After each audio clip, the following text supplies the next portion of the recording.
Tema de aprendizagem 8. Introdução. E o mundo está em constante mudança. Tudo muda o tempo todo.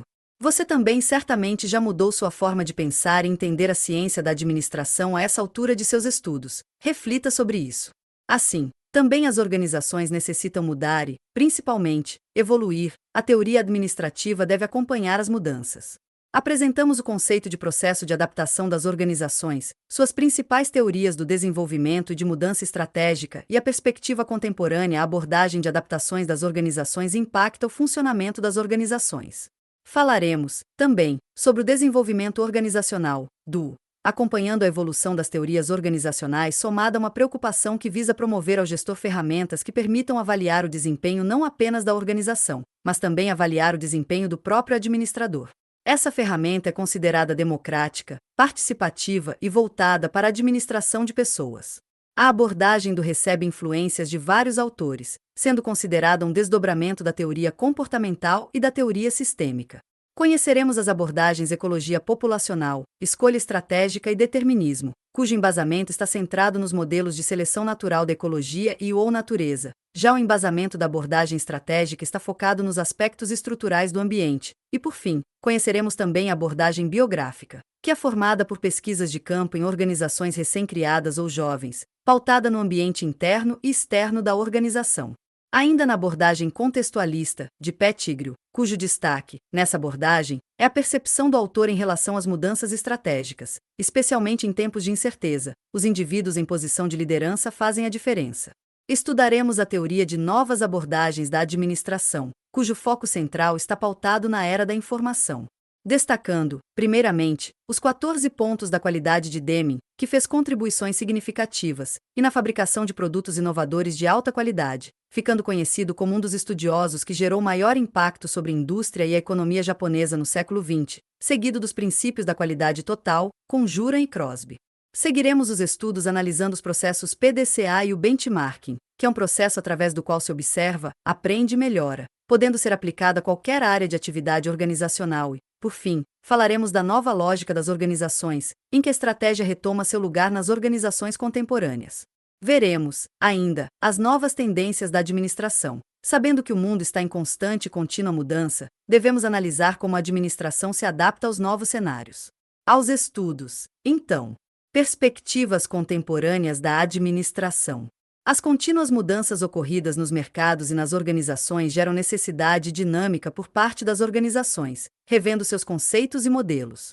Uma revisão dos numerosos modelos de processos que têm sido propostos na literatura de administração indica que o termo processo vem sendo usado sob diferentes perspectivas. Andrade, Amboni, 2009, p. 201.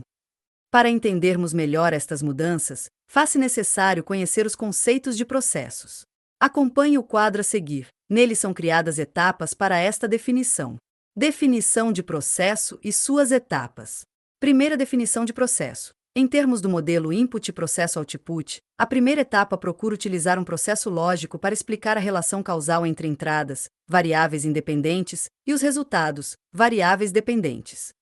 Segunda definição de processo. A definição do processo está relacionada a uma categoria de conceitos de ações individuais ou organizacionais. Terceira definição de processo. Destaca a sequência de eventos ou atividades que descrevem como as coisas mudam no tempo ou representam um padrão de transição cognitiva em relação a uma entidade. Teoria do desenvolvimento.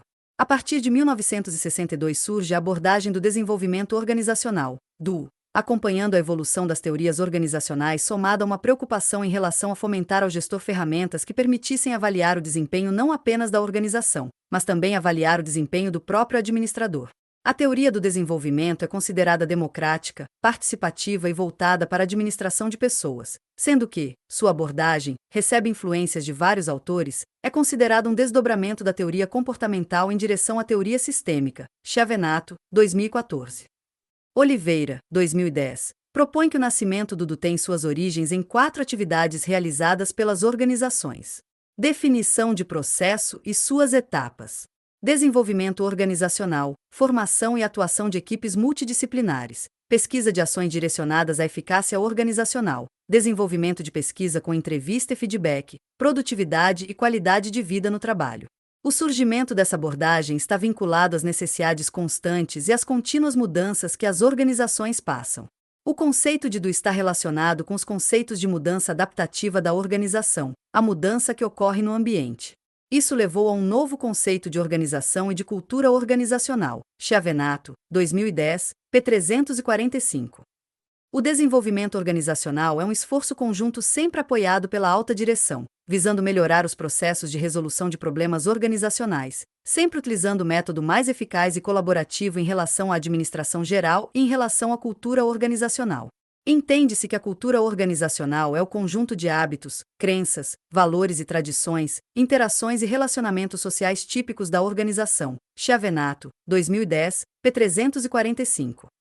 As organizações podem optar por um programa de DO, porém, vale destacar que o programa selecionando deve, principalmente, evidenciar a criação de um senso de identificação das pessoas em relação à organização, visando sempre buscar a motivação, o comprometimento e compartilhamento de objetivos comuns e o aumento de lealdade, além do desenvolvimento do espírito de equipe por meio da integração e da interação das pessoas e o aprimoramento da percepção comum sobre o ambiente externo a fim de facilitar a adaptação de toda a organização. Chiavenato, 2014.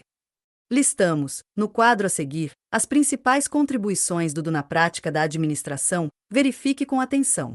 Principais contribuições do DO nas práticas da administração.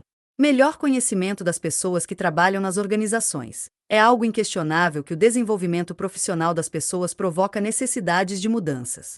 Conhecimento do efeito das mudanças sobre as pessoas. As mudanças organizacionais podem provocar o real efeito sobre as pessoas, conforme é esperado, mas a simples expectativa desse efeito pode ocasionar resistência.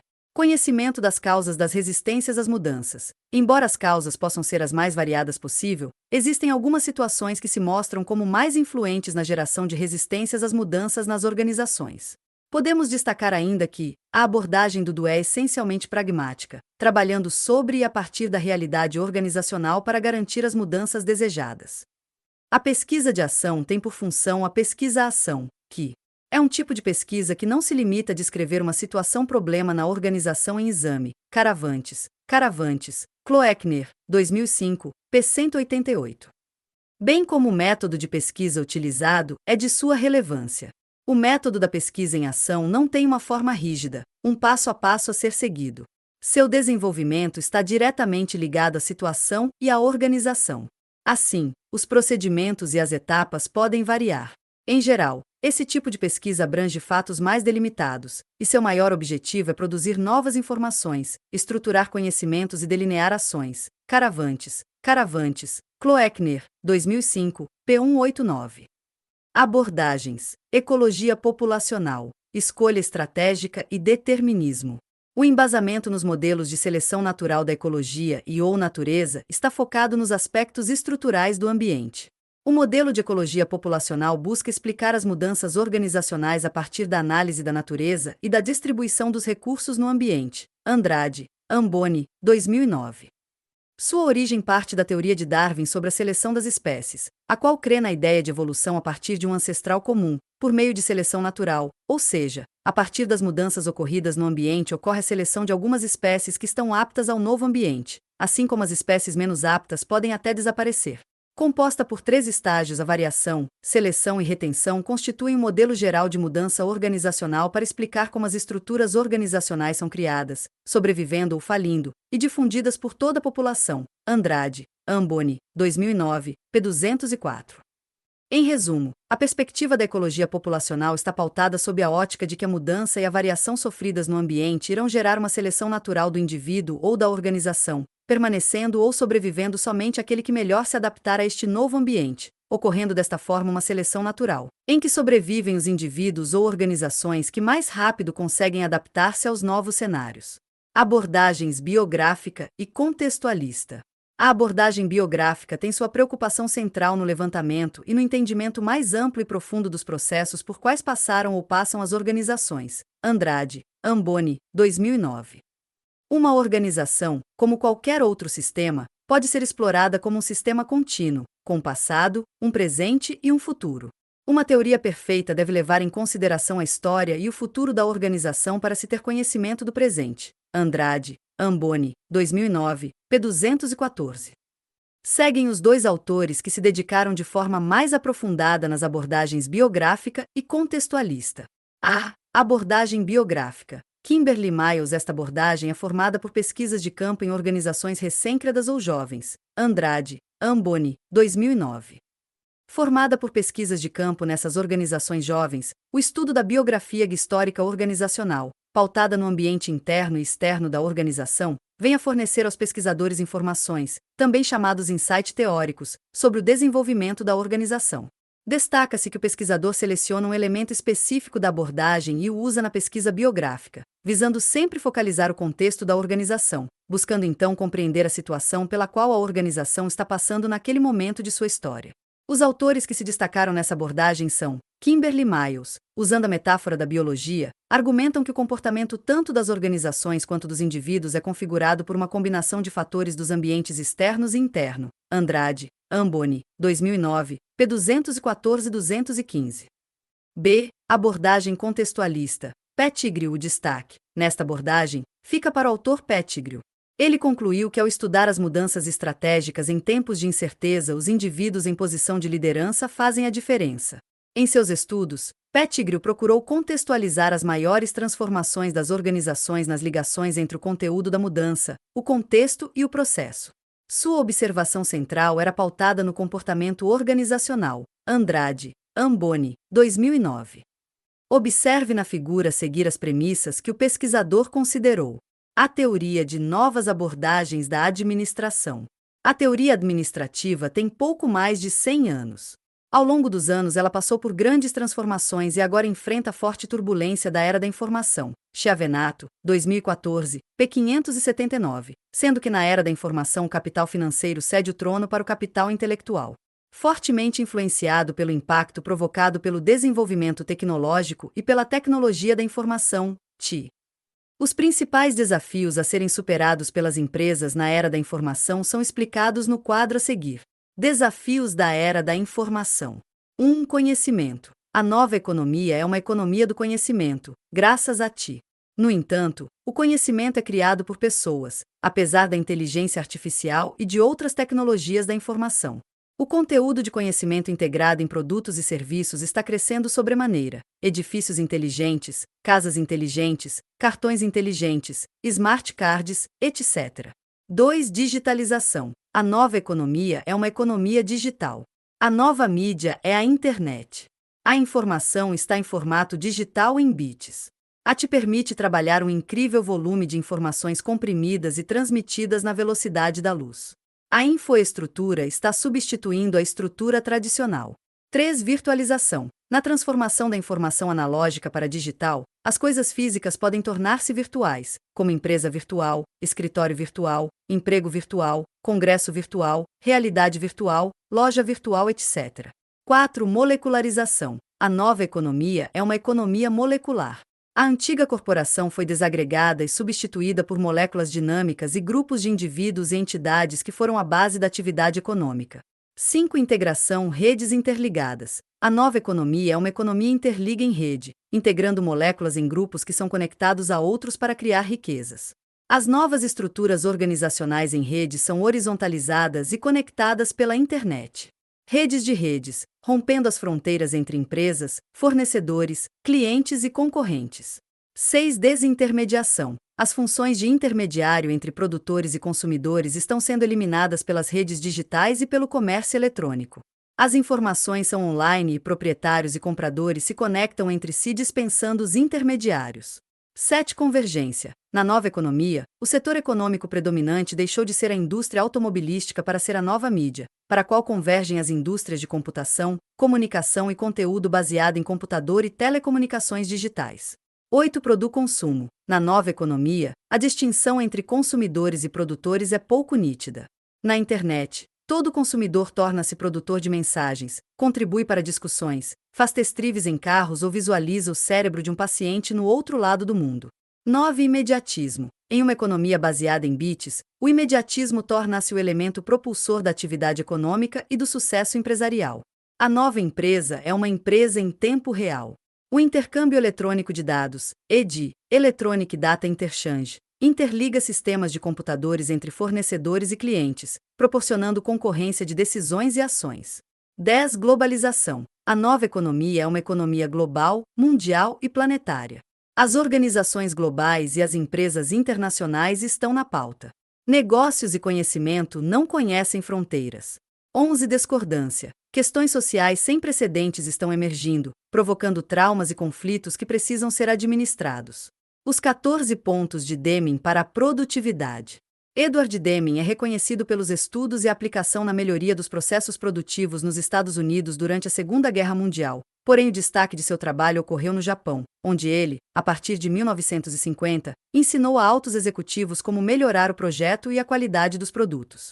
Assim, Deming fez contribuições significativas e tornou-se destaque pela fabricação de produtos inovadores de alta qualidade. Deming é conhecido e considerado um dos estudiosos que gerou maior impacto sobre a indústria e a economia japonesa no século XX. Chiavenato, 2014. Edward S. Deming, de 1900 a 1993, desenvolveu os 14 pontos que descrevem o que é necessário para uma empresa sobreviver e ser competitiva. Caravantes, 2005, p. 248. As ideias de Deming sobre qualidade foram construídas sobre a base de uma corrente de fornecedores e clientes em cada um dos estágios dos processos internos ou externos da organização. Esse conceito de fornecedor e cliente, somado à adesão da alta administração, gerou uma nova forma de gerenciar os processos e desencadeou uma filosofia de qualidade amplamente praticada nas empresas japonesas e que passou a ser denominada de qualidade total. Acompanhe com atenção, no quadro a seguir, os 14 pontos de Deming para a produtividade que foram relevantes para a área da qualidade. Os 14 pontos de Deming para a produtividade. Os 14 pontos de Deming para a produtividade. 1. Criar e publicar a todos os funcionários uma declaração dos objetivos e propósitos da empresa.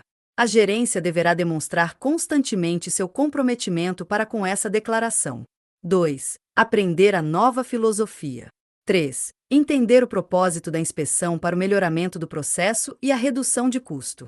4. Suspender a prática de aprovar compras apenas na base do preço. 5. Aperfeiçoar sempre e constantemente o sistema de produção e serviço. 6. Instituir o treinamento. 7. Criar e instituir lideranças. 8. Eliminar o medo. Criar confiança. Criar um clima para a inovação. 9. Otimizar os esforços grupais das áreas de assessoria em relação à construção dos objetivos e propósitos organizacionais. 10. Eliminar a exortação para a força do trabalho. 11. A. Eliminar as cotas numéricas para a produção. Aprender e instituir métodos de melhoramento. B. Eliminar o gerenciamento por objetivos. Aprender capacidades do processo e como melhorá-los.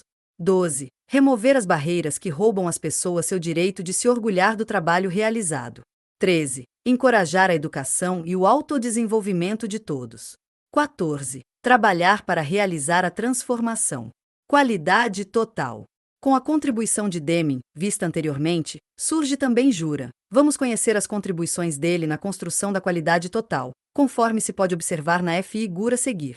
Joseph M. Juran, de 1904 a 2008.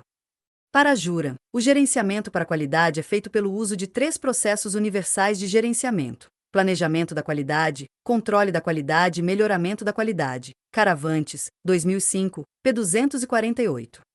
A qualidade total vem para somar na melhoria dos processos organizacionais, cujas estratégias são voltadas para construir e disseminar a consciência de qualidade em toda a organização.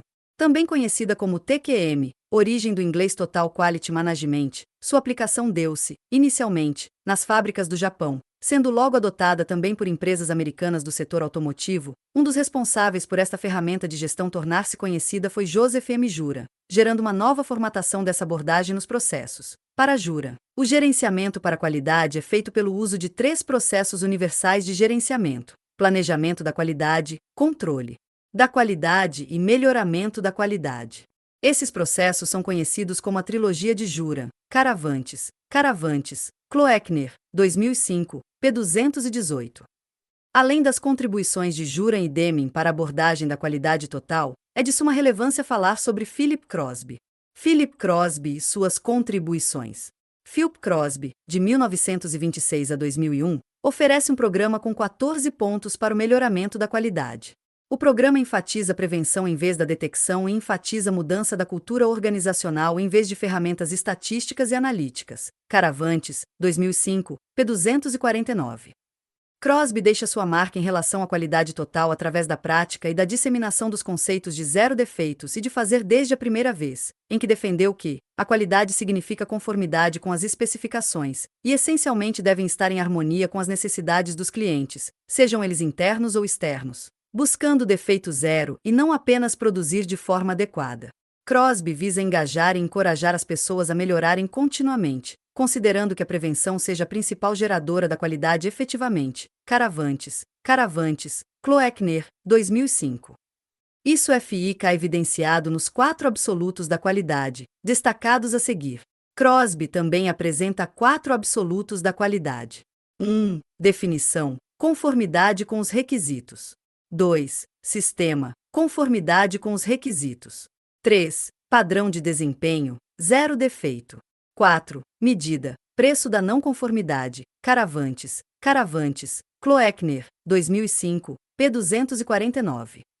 Através de seus famosos 14 pontos para a melhoria da qualidade, Crosby preconiza que deve ser um esforço de um processo contínuo. Estude e conheça os 14 pontos para o melhoramento da qualidade, segundo Crosby, no quadro a seguir. Os 14 pontos para o melhoramento da qualidade segundo Crosby. Os 14 pontos para o melhoramento da qualidade. 1. Comprometimento da gerência. Deixar claro que a administração é comprometida com a qualidade. 2. Times de melhoramento da qualidade. Formar grupos de melhoramento da qualidade com representantes de todos os departamentos. 3. Medidas da qualidade. Devem ser estabelecidas medidas da qualidade apropriadas a cada atividade para identificar as áreas que necessitam melhoramentos. 4. Avaliar o custo da qualidade. Estimar o custo da qualidade para identificar áreas em que a melhoria da qualidade é útil. 5. Conscientização sobre a qualidade. Despertar a conscientização sobre a qualidade de todos os funcionários.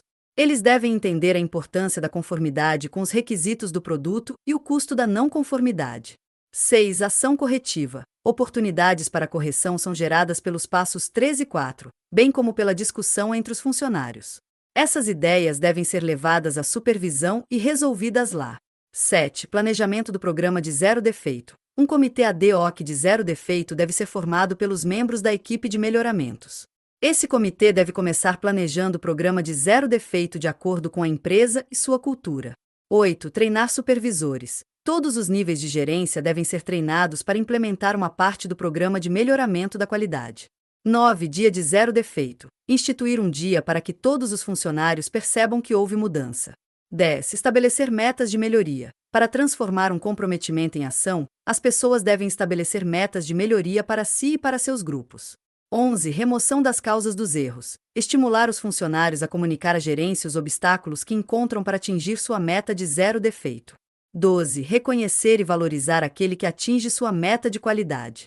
13. Conselhos de qualidade. Estabelecer conselhos para fazer comunicações a intervalos regulares para dividirem problemas, experiência e ideia. 14. Repetir tudo. Para enfatizar o processo de melhoria contínua, o programa, passos 1 a 13, deve ser repetidos. Isso renova o comprometimento dos velhos funcionários e traz os novos para o processo. E por fim, segundo Crosby, os verdadeiros responsáveis pela falta de qualidade são os gestores, e não os trabalhadores. As políticas de qualidade devem vir de cima para baixo, sendo fundamental o comprometimento e o envolvimento da alta gestão em busca da melhoria da qualidade como um processo contínuo. Ainda sobre o modelo TQM, Total Quality Management, que no Brasil é denominado de gestão da qualidade total, usado nas organizações, é importante destacar que é uma estratégia que visa que todos tenham consciência da importância de agregar qualidade aos processos organizacionais e de gestão, composto por 5 elementos essenciais, conforme cita Caravantes e Kloeckner. 2005, p. 250. O modelo do TQM é composto por 5 elementos: processo, cliente-fornecedor, grupos, sistemas e ferramentas.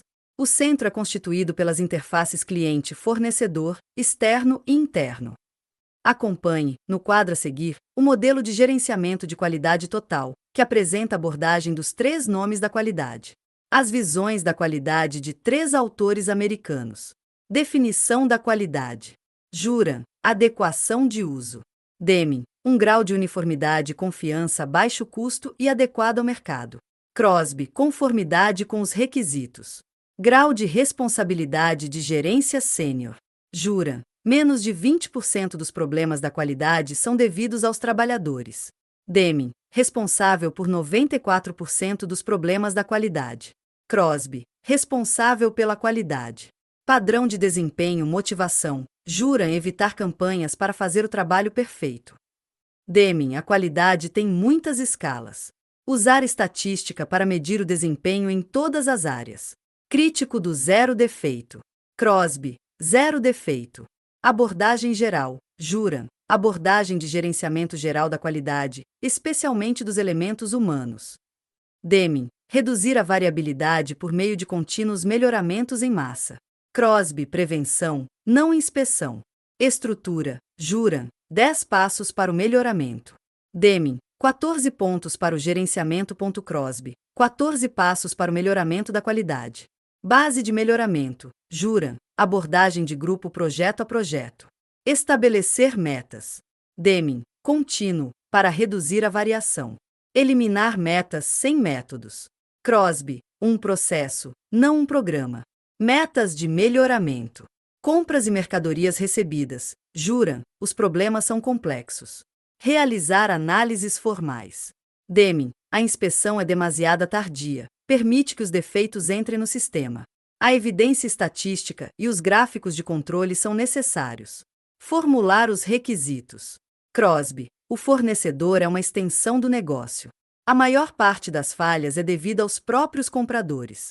Avaliação dos fornecedores. Juran, sim, porém, deve-se ajudar o fornecedor a melhorar. Deming, não, crítico da maioria dos sistemas. Crosby, necessária para fornecedores e compradores. Auditores da qualidade são inúteis. PDCA ainda sobre abordagem da qualidade total, surge na década de 30. Walter Shewhart, criador do controle estatístico da qualidade, que hoje é conhecido como ciclo PDCA, Plan, Do, Check, Act to Correct, Maxiniano, 2008. Trata-se de um conceito que visa aprimorar-se continuamente, onde é necessário planejar, executar, controlar e agir, em um ciclo de repetição. Porém, é importante destacar que esse conceito de qualidade se tornou amplamente conhecido somente a partir dos anos 50, pelo discípulo de Shewhart, que foi William Deming, tornando-se então conhecido também como ciclo de Deming, conforme podemos ver na figura a seguir. O PDCA é uma ferramenta de qualidade que visa auxiliar os gestores no controle e monitoramento de algum problema, gerando a condição de padronização de um processo e, principalmente, gerar a melhoria contínua da qualidade. Como essa ferramenta possui um grande grau de confiabilidade, é muito utilizada para gerenciar os processos organizacionais, redesenhando os mesmos e eliminando desperdícios. Benchmark. Alinhada às estratégias de gestão da qualidade, surge mais uma ferramenta de gestão, que é o benchmarking, auxiliando nas métricas usadas para avaliar o desempenho e as necessidades das empresas de obterem formas comparativas e sistemáticas em seu setor de atuação, e desta forma identificar os fatores chaves de sucesso e de insucesso. Aplicar o benchmarking representa um esforço que nos permite vislumbrar oportunidades, antecipar ameaças competitivas e corrigir falhas que impedem o melhor desempenho. Kvasnica, 2006, p. 156. Benchmarking é o processo de análise referencial da organização perante outras organizações do mercado, incluindo o aprendizado do que essas organizações fazem de melhor, bem como a incorporação dessas realidades de maneira otimizada e mais vantajosa para a organização que aplicou o benchmarking. Oliveira, 2010, p. 393. O benchmarking, de forma resumida, nada mais é do que a observação das melhores práticas efetuadas por organizações, sejam concorrentes ou não, cujos modelos destas práticas o gestor irá adotar e adaptar de forma melhorada em seus processos internos, visando o ganho de melhorias. Princípios básicos do benchmarking. 1. Reciprocidade. Ao solicitarmos informações, estaremos, automaticamente, disponibilizando a contrapartida. 2. Analogia. O benchmarking só é útil se pudermos manter uma analogia com os processos de nossa organização. 3. Medição. Além de obter índices de desempenho, é necessário, e muito importante, levantar dados sobre os processos que levam aos resultados. 4. Validação. Para o benchmarking funcionar, é necessário examinar de forma precisa os dados coletados, avaliar as reais necessidades da organização, fazendo todas as adequações, pois o que serve para uma empresa não necessariamente serve para outra. Importante destacar que o benchmarking é um processo contínuo de mensuração de produtos, serviços, de modo que a organização mantenha sua participação e competitividade em seu mercado de atuação. A nova lógica das organizações.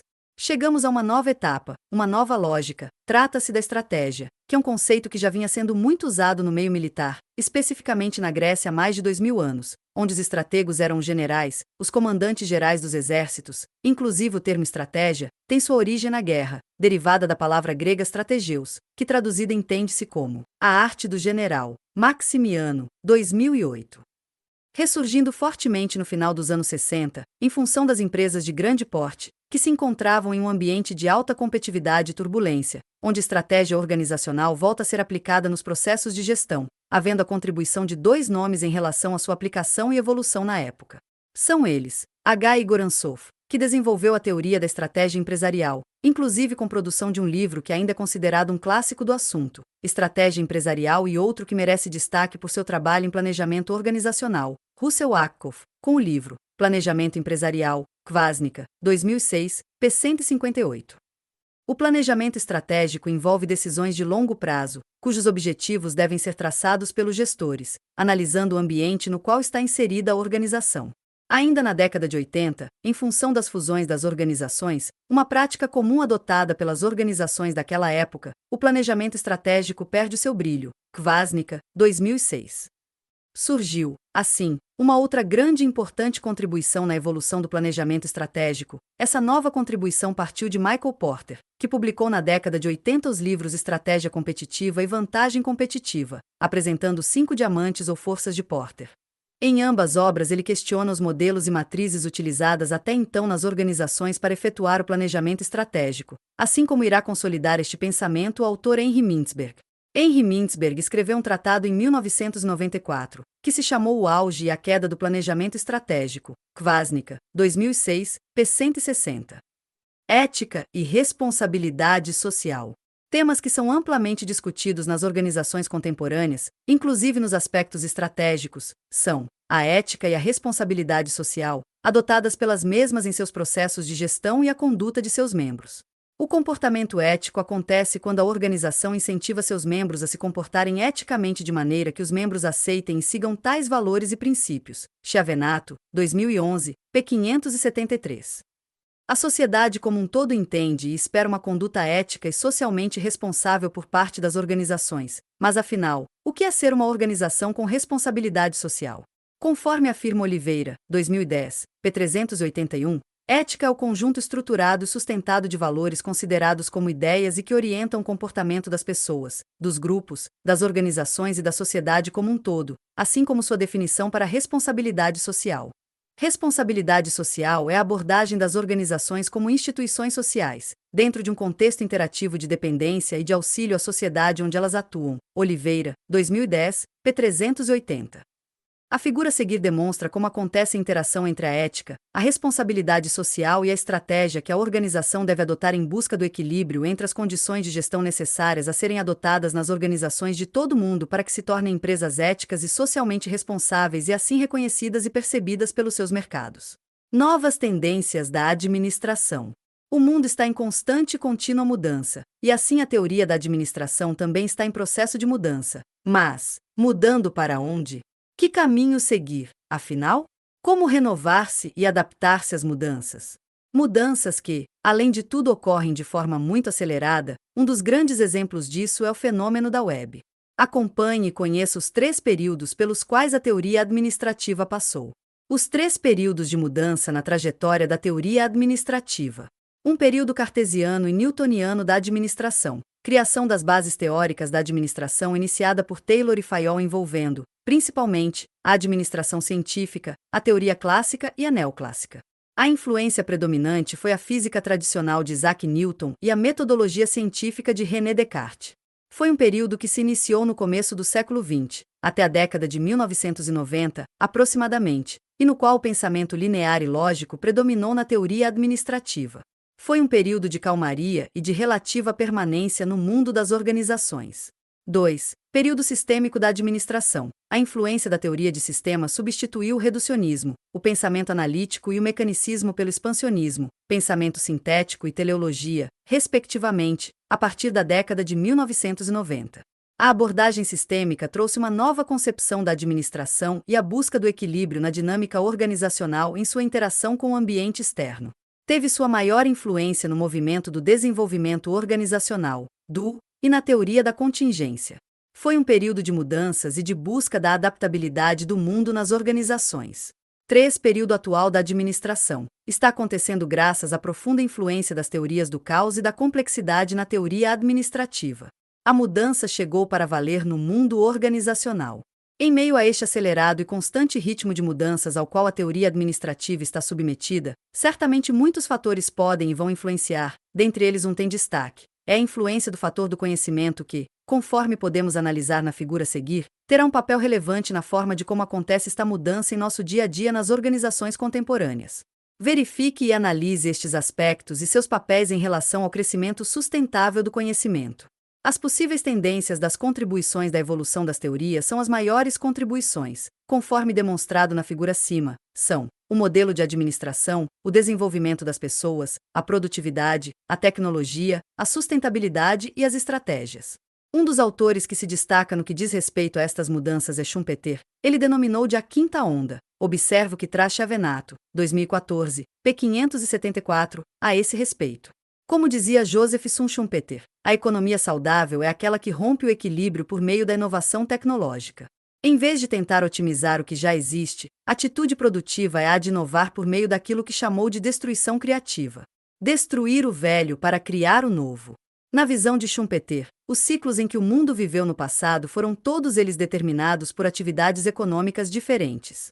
Cada ciclo, como qualquer ciclo de vida de produto, tem as suas fases. Só que essas ondas estão ficando cada vez mais curtas, levando a economia a se renovar mais rapidamente para um novo ciclo começar. Segue a apreciação crítica da teoria de novas abordagens.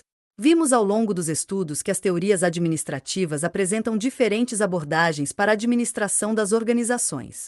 Cada uma delas reflete os fenômenos históricos, sociais, culturais, tecnológicos e econômicos de sua época e contexto, bem como os problemas básicos que afligiam e azucrinavam as organizações. Cada teoria representa soluções administrativas encontradas para determinadas circunstâncias, tendo em vista as variáveis focalizadas e os temas considerados mais relevantes. Porém, dizer que uma teoria já está ultrapassada requer uma certa cautela. Mesmo a administração científica, a centenária pioneira da teoria da administração, ainda hoje é indispensável na busca de eficiência e produtividade no chão das fábricas para adequar e alinhar as organizações aos padrões mundiais de excelência. O futuro da teoria administrativa está, não no simples cancelamento das teorias anteriores que se mostram cada vez mais ultrapassadas e obsoletas e cada dia que passa, mas sua evolução ou revolução para novas e diferentes abordagens mais adequadas ao mundo atual. Chiavenato, 2011, p. 583. Chiavenato, 2010, p. 584, continua, dizendo que, também, dizer que uma teoria administrativa está mais certa do que outra não é correto. Melhor seria dizer que cada teoria representa focalização em vista às variáveis selecionadas dentro ou fora das organizações. Na verdade, ao longo dos tempos, a teoria administrativa constituiu uma constante tentativa de reduzir a incerteza a respeito do funcionamento e da otimização das organizações. Ela apresenta várias maneiras e diferentes ângulos para se visualizar e tratar um mesmo fenômeno organizacional. O administrador pode tentar resolver problemas administrativos dentro do enfoque neoclássico quando a solução neoclássica lhe parecer a mais apropriada de acordo com as circunstâncias ou contingências. Pode também tentar resolvê-los dentro do enfoque comportamental ou sistêmico se as circunstâncias ou contingências assim aconselharem. Leitura complementar. Transformação de emergente será pela web. Diz relatório: a interconexão dos dispositivos através da internet poderia ser a tecnologia a catapultar a transformação dos países em desenvolvimento, indicou um relatório. Internet. Aparelhos como computadores, telefones, sensores e chips poderiam melhorar a prestação básica de serviços de saúde e de educação e permitir que as comunidades prosperem. Thinkstock, Genebra. A capacidade de interconexão dos dispositivos através da internet poderia ser a tecnologia a catapultar a transformação dos países em desenvolvimento e melhorar a qualidade de vida de seus habitantes, indicou um relatório publicado nesta terça-feira pela União Internacional de Telecomunicações. O texto, elaborado junto com a empresa tecnológica Cisco, mostrou que o crescente número de dispositivos com conexão à internet e que podem também se comunicar com outros dispositivos, frequentemente sem intervenção humana, podem ter um impacto mais do que positivo nos países em desenvolvimento. Estes aparelhos, computadores, telefones, sensores, chips, etc., poderiam melhorar a prestação básica de serviços de saúde e de educação e permitir que as comunidades prosperem. As conclusões do estudo se baseiam nos programas de educação, saúde e subsistência, como, por exemplo, a atividade agrícola, de estoque, processos industriais ou de acompanhamento ambiental, no mundo desenvolvido já contarem com este tipo de tecnologia. A disponibilidade dos dispositivos, que já são frequentes no mercado, a rede de conexão móvel mundial, no mundo já 95% de cobertura 2G, o baixo custo e a possível adaptabilidade aos países em desenvolvimento, colocam esta tecnologia como uma grande aposta para o futuro. Para o vice-presidente de Política Tecnológica Global da Cisco, Robert Pepper, a possibilidade de afetar positivamente milhões, se não bilhões de vidas, no mundo em desenvolvimento, e evitar uma nova exclusão digital não deveria ser desperdiçada. Segundo o texto, a comunicação e o fluxo de informação entre máquinas em breve superará em grande medida a informação digital gerada pelos humanos. A UIT calcula que em 2015 foram adquiridos mais de 1 bilhão de dispositivos sem fio com estas características, e está previsto que 25 bilhões estejam conectados entre si em 2020. Resumo do tópico 8 neste tópico. Você aprendeu que o processo de adaptação das organizações, suas principais teorias do desenvolvimento e de mudança estratégica e a perspectiva contemporânea abordagem de adaptações das organizações impactam no funcionamento das organizações. O desenvolvimento organizacional, acompanha a evolução das teorias organizacionais somada a uma preocupação em relação a fomentar o gestor com ferramentas que permitem avaliar o desempenho não apenas da organização, mas também avaliar o desempenho do próprio administrador, considerado democrático, participativo e voltado para a administração de pessoas. A abordagem que recebe influências de vários autores, sendo considerado um desdobramento da teoria comportamental e a teoria sistêmica. Conhecemos as abordagens: ecologia populacional, escolha estratégica e determinismo, cujo embasamento está centrado nos modelos de seleção natural da ecologia e/ou natureza, está focada nos aspectos estruturais do ambiente, e ainda a abordagem biográfica, Kimberly-Miles, seguidos das pesquisas feitas por Pettigrew, cujo destaque nessa abordagem é a percepção do autor em relação às mudanças estratégicas, especialmente em tempos de incerteza. Os indivíduos em posição de liderança fazem a diferença. E tem a teoria de novas abordagens da administração, cujo foco central está pautado na era da informação, em que o destaque foram os 14 pontos da qualidade de Deming, que fez contribuições significativas na fabricação de produtos inovadores de alta qualidade, ficando conhecido como um dos estudiosos que gerou maior impacto sobre a indústria e a economia japonesa no século XX, seguidos dos princípios da qualidade total, Conjura e Crosby, seguidos do PDCA e do benchmarking, que é um processo através do qual se observa, aprende e melhora, podendo ser aplicado a qualquer área de atividade organizacional. E por fim, falamos da nova lógica das organizações, onde estratégia retoma seu lugar nas organizações contemporâneas. As novas tendências de administração na realidade demonstram que só temos uma certeza, que o mundo está em constante e contínua mudança, e assim a teoria da administração também está em processo de mudança e como ela está se adaptando aos novos cenários.